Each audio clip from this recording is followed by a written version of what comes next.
What happens when two powerhouse women in entertainment sit down for what should be a lighthearted chat, but instead ignite a firestorm that leaves one of them walking off set. Today, we're diving into the explosive confrontation between comedian Melissa Peterman and talk show host Sherri that had everyone talking. This wasn't your typical celebrity interview gone slightly awkward. This was a full-blown clash of personalities that escalated so quickly, it left the studio audience in stunned silence. Before we get into exactly what sparked this incredible showdown, make sure to hit that subscribe button and drop a comment below because you're not going to believe how this all unfolded. The tension was palpable from the moment Melissa stepped onto the Sherri show set. What started as casual banter quickly transformed into something much more serious when Sherri brought up Melissa's recent comedy tour. "So Melissa, I heard your tour had some interesting moments," Sherri said with that knowing smile that suggested she had inside information. "Tell us about the Denver show." Melissa's demeanor shifted instantly. Her usual bubbly personality seemed to tighten as she responded. "Well, Sherri, every show has its moments. That's what live comedy is about. You roll with whatever happens." But Sherri wasn't backing down. She leaned forward in her chair, clearly prepared to dig deeper. "But from what I heard, it wasn't just a typical heckler situation. Someone told me there were some pretty harsh words exchanged between you and an audience member about your personal life." The studio audience could sense something brewing. Melissa forced a laugh, but her eyes weren't smiling anymore. "You know, Sherri, I'm here to talk about my upcoming projects, not relitigate every single moment from months ago. Maybe we should focus on why I'm actually here today." The passive-aggressive undertone was unmistakable, and Sherri caught it immediately. "Oh, I think our viewers would love to hear about all aspects of Melissa Peterman. Don't you think so, everyone?" Sherri gestured to the audience, trying to get them to cheer, but the response was lukewarm at best. The audience could feel the uncomfortable energy building between the two women. Melissa shifted uncomfortably in her chair, her hands clasping and unclasping as she clearly tried to maintain her composure. "Sherri, with all due respect, I've been doing this for a long time. I know the difference between entertainment and exploitation.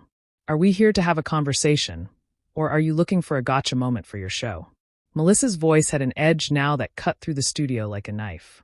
The cameras caught every micro-expression, every slight pause, every subtle shift in body language between the two women. Sherri's own smile began to fade as she realized her guest wasn't going to play along with whatever narrative she had planned. "Melissa, I'm just asking questions that I think our audience wants answered. Isn't that what talk shows are for?" But Melissa wasn't buying it. There's asking questions, and then there's ambushing someone on national television. Which one do you think you're doing right now? The studio felt eerily quiet. Even the crew members seemed to freeze as they watched this real-time conflict unfold. Sherri tried to regain control of the situation by pivoting to what she thought would be safer territory. "Okay, let's talk about your experience on Reba then. That's always fun to discuss." But Melissa wasn't ready to let the previous moment slide. "No, Sherri, let's not just gloss over what just happened. You brought up something from my personal life, something that was difficult for me, and you did it without any warning or context. That's not professional, and frankly, it's not kind." The raw emotion in Melissa's voice was evident, and the studio audience began to shift uncomfortably in their seats. Sherri, perhaps realizing she had pushed too hard too fast, tried to backtrack. "Melissa, I didn't mean to make you uncomfortable. I thought we were just having a conversation between friends." But Melissa's response cut through any attempt at damage control. "Friends, Sherri, we barely know each other, and friends don't ambush friends with personal information they heard through the grapevine." The temperature in the studio seemed to drop several degrees as both women stared at each other across the coffee table. What had started as a routine celebrity interview had transformed into something much more intense, and everyone in the room knew they were witnessing something unprecedented. The cameras continued rolling, capturing every second of this unfolding drama that was about to escalate even further. The silence stretched on for what felt like an eternity before Sherri attempted to salvage the interview. "Look, Melissa, maybe we got off on the wrong foot here. Why don't we start fresh?" But Melissa wasn't having it. Her eyes narrowed as she leaned back in her chair, creating more distance between herself and the host. "Start fresh? Sherri, you can't just erase what you already said. You came into this interview with an agenda, and now you're trying to pretend like it was all innocent." Sherri's defensive walls went up immediately. "An agenda? Melissa, I'm a talk show host. My job is to ask interesting questions that engage our audience. If you can't handle that, maybe you shouldn't be doing interviews." The words hung in the air like a challenge, and Melissa's face flushed with anger. "Handle it? Are you seriously questioning my professionalism right now?" The studio audience was completely captivated by this real-time meltdown. They had come expecting light entertainment and celebrity gossip, but instead they were witnessing something far more raw and authentic. The producers in the control room were frantically trying to decide whether to cut to commercial or let this drama continue to unfold on live television. "I'm questioning why you're so sensitive about a simple question regarding your tour," Sherri shot back, her voice rising slightly. "If there's nothing to hide, why are you getting so worked up about it?" That comment was like throwing gasoline on a fire. Melissa sat forward abruptly, her voice cutting through the studio with laser precision. "Nothing to hide, Sherri. That Denver show you're so curious about?" A woman in the audience stood up and started screaming about my divorce, about my personal relationships, about things that had nothing to do with my comedy set. She made it personal and ugly, and I had to handle it in front of hundreds of people. The raw vulnerability in Melissa's voice caught everyone off guard. This wasn't just about professional boundaries anymore. It was about real pain that Sher had unknowingly, or perhaps knowingly, touched upon. And now you're sitting here on your show, bringing up that same painful moment like it's entertainment, like my personal struggles are content for your audience. Sherri seemed to realize she had crossed a line, but instead of backing down, she doubled down. "Melissa, everything that happens in public is fair game for discussion. That's how this industry works. You know that." The coldness in her response was shocking. Melissa stared at her for a long moment, and when she spoke again, her voice was deadly calm. "Fair game. My pain is fair game. The worst moments of my life are fair game because they happened in public." Melissa stood up slowly, the movement causing a ripple of tension throughout the studio. "Let me ask you something, Sherri. When you went through your divorce, when you were dealing with custody issues, when you had financial problems, how would you have felt if someone brought those up on national television just for entertainment value?" Sherri's face went pale. Those were indeed painful chapters from her own life that she had struggled through publicly, and Melissa had just thrown them back in her face. "That's different," Sherri stammered. But Melissa cut her off immediately. "Different how? Because it's happening to me instead of you? Because you're the one asking the questions instead of answering them." The power dynamic in the room had completely shifted. Melissa was no longer the guest being interviewed. She was now confronting her interviewer with uncomfortable truths. "You want to talk about fair game, Sherri? Let's talk about how you built your career on other people's shows before getting your own. Let's talk about some of the behind-the-scenes stories from The View that never made it to air." Now it was Sherri's turn to look uncomfortable. "Melissa, that's not what we're here to discuss." But Melissa wasn't finished. "Oh, so now we're changing the rules. Now some topics are off limits. How convenient that you get to decide what's fair game and what isn't, based on whether it affects you or me." The audience was completely silent, hanging on every word of this confrontation. They were witnessing something unprecedented, a complete breakdown of the typical talk show format where the host maintained control and the guest played along politely. This was raw, unfiltered conflict between two successful women who had clearly reached their breaking point with each other. "You know what, Sherri?" Melissa continued, her voice growing stronger with each word. "I came here today as a professional courtesy. I came here to promote my work and have a pleasant conversation. But instead, you decided to turn this into an interrogation about the most difficult moments of my personal life. That's not journalism. That's exploitation." Sherri tried one last time to regain control of the situation. "Melissa, I think you're overreacting. This is just how interviews work in this business." But that response was exactly the wrong thing to say. Melissa's eyes flashed with fury as she looked directly into the camera, addressing the audience at home rather than Sherri. "Ladies and gentlemen, this is exactly what's wrong with entertainment media today. Real people's pain gets turned into content for ratings. Personal struggles become punchlines or talking points." She turned back to Sherri with a look of pure disgust.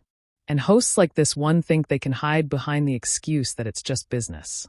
Sherri's face turned red with anger at being called out so directly on her own show. "Excuse me. You're going to sit there and lecture me about how to run my program? You're a guest here, Melissa, not the host." The condescending tone was unmistakable, and it pushed Melissa past her breaking point. "A guest? Is that what you call someone you invite on your show just to humiliate them?" Because that's exactly what this feels like. The studio crew was frozen in place, unsure whether to intervene or continue filming what was clearly becoming television gold, albeit uncomfortable television gold. Sherri stood up as well, now facing Melissa across the small coffee table that separated them. Nobody is humiliating you. You're doing that all by yourself with this ridiculous outburst. Ridiculous outburst? Melissa's voice rose to match Sherri's energy. You ambush me with personal information. You dismiss my feelings when I tell you it's inappropriate. And then you have the audacity to call my reaction ridiculous. Who do you think you are? The question hung in the air like a gauntlet thrown down between two warriors preparing for battle. Sherri's response was swift and cutting. I'm someone who worked her way up in this industry without having to rely on being the funny sidekick on someone else's sitcom for 20 years. I built my own platform, my own show, my own success. The personal attack hit its mark, and Melissa's face went white with rage. There it is, Melissa said, her voice now dangerously quiet. There's the real Sher Shepherd. The one who thinks she's better than everyone else because she has her own show now. The one who forgets that we all started somewhere, and we all had to pay our dues. She took a step closer to Sherri, her voice gaining strength with each word. You want to talk about sidekicks? Let's talk about how you spent years as Barbara Walters' sidekick on The View, nodding along and agreeing with whatever the bigger personalities said. At least when I was part of an ensemble, I brought something unique to the table. What did you bring, besides being willing to say yes to anything? The studio audience gasped audibly. This had gone far beyond a professional disagreement and had become a full-scale personal attack between two established entertainers. Sherri's eyes flashed with fury. How dare you? I earned my place on The View, and I earned this show. I didn't get here by playing the same ditzy character for 2 decades. Ditzy character? Melissa laughed, but there was no humor in it. Sherri, that ditzy character, as you call her, made people laugh during some of the hardest times in their lives. That ditzy character brought joy to millions of people. What does your show bring, besides manufactured drama and exploitation of people's personal pain? The cameras captured every moment of this devastating exchange. Neither woman was backing down, and the tension in the studio was so thick you could cut it with a knife. Sherri tried to regain the upper hand by appealing to the audience. Ladies and gentlemen, this is what happens when someone can't handle a few simple questions about their career. But Melissa wasn't about to let Sherri control the narrative. She turned to face the audience directly, speaking with passion and conviction. No, this is what happens when someone with a platform decides to use it to hurt people instead of uplift them. This is what happens when entertainment becomes more important than basic human decency. The applause from the audience was scattered and uncertain. They didn't know who to support in this conflict, but they were clearly moved by Melissa's words. Sherri noticed the audience's reaction, and it only fueled her anger further. You don't get to come on my show and turn my audience against me. This is my house. These are my people, your people. Melissa's voice dripped with disbelief. Sherri, these aren't your people. They're human beings who came here for entertainment, not to watch you destroy someone's dignity for ratings. And right now, I think they're seeing exactly who you really are behind all that fake charm and scripted banter. The accusation of being fake hit Sherri like a physical blow. Everything she had worked to build her entire public persona was being dissected and criticized in front of her own audience. You have no right to judge me or my show. If you don't like how things work here, then maybe you should leave. The words were meant to be a threat, an attempt to regain control by putting Melissa in her place. But instead, they became the catalyst for what happened next. Melissa stared at Sherri for a long moment, her expression shifting from anger to something that looked almost like pity. You know what, Sherri? You're absolutely right. I should leave because staying here, continuing this conversation, would mean that I'm okay with being treated this way. It would mean that I'm okay with your behavior. And I'm not. Melissa's voice was steady now, filled with a quiet dignity that was more powerful than all the shouting that had come before. She looked directly into the camera one more time. To everyone watching at home, remember that you deserve to be treated with respect. Whether you're on a talk show, at your job, or anywhere else in your life, don't let anyone tell you that your pain doesn't matter or that your feelings are ridiculous, or that you should just accept poor treatment, because that's how things work. The power in Melissa's words resonated throughout the studio, creating a moment of profound silence that seemed to stretch on forever. Sherri stood there visibly shaken by the complete loss of control over her own show. The audience was captivated, some nodding in agreement with Melissa's message, others simply stunned by the raw authenticity of what they were witnessing. And you know what else? Melissa continued, her voice growing stronger with each passing second. I've been in this business long enough to recognize a bully when I see one. That's exactly what this is, Sherri. You use your platform, your position of power to make people feel small so that you can feel big. That's not entertainment. That's just sad. Sherri's face cycled through a range of emotions from shock to anger to something that almost looked like shame. You can't talk to me like that on my own show, she said. But her voice lacked the conviction it had carried earlier. The fight was going out of her as she realized how badly this situation had spiraled out of control. I can and I will, Melissa replied firmly. Because someone needs to call out this behavior. Someone needs to say that this isn't okay. That treating guests like this isn't professional, and that hiding behind the excuse of entertainment doesn't make it right. She gestured toward the audience. These people didn't come here to watch you tear someone down. They came here for positivity, for laughter, for connection. The studio audience began to murmur among themselves, some clearly agreeing with Melissa's assessment. A few people could be heard saying she's right, and this isn't okay. Sherri noticed the shift in her own audience, and it clearly rattled her further.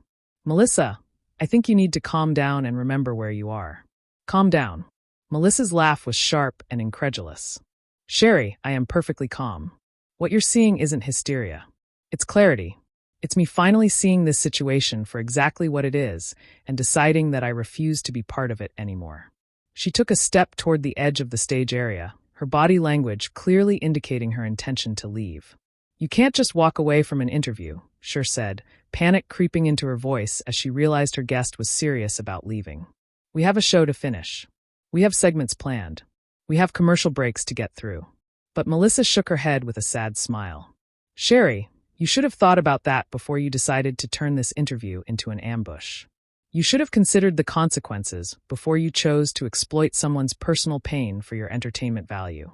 Melissa began removing her microphone, the small action somehow carrying enormous symbolic weight.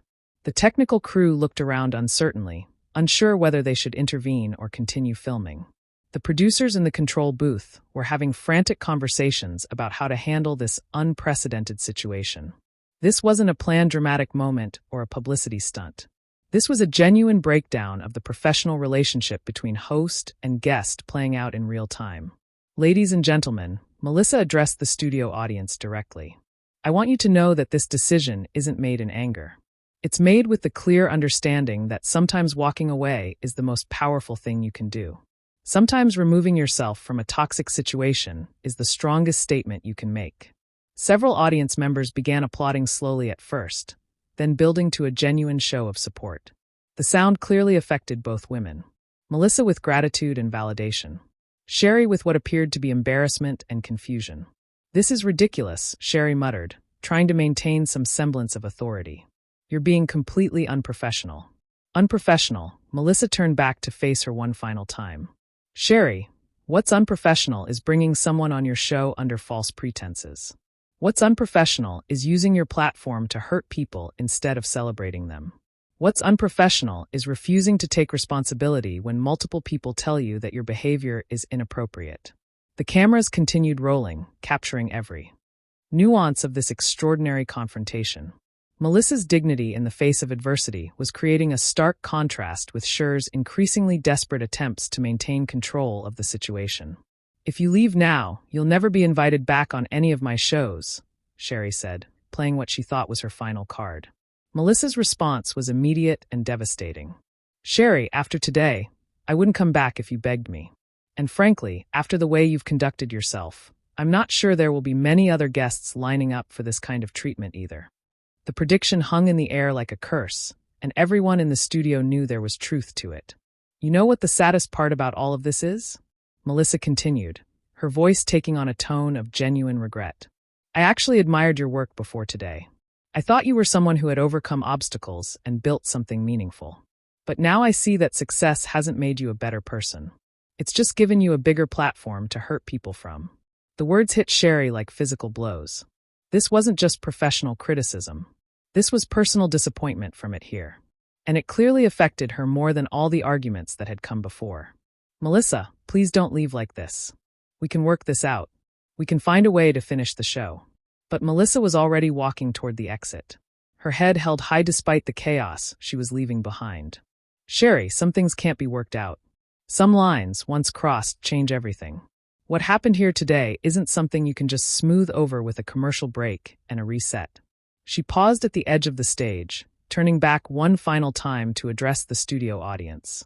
To everyone here and everyone watching at home, remember that your worth isn't determined by how willing you are to accept poor treatment. You have the right to demand respect, to set boundaries, and to walk away when those boundaries are violated. Don't let anyone tell you otherwise.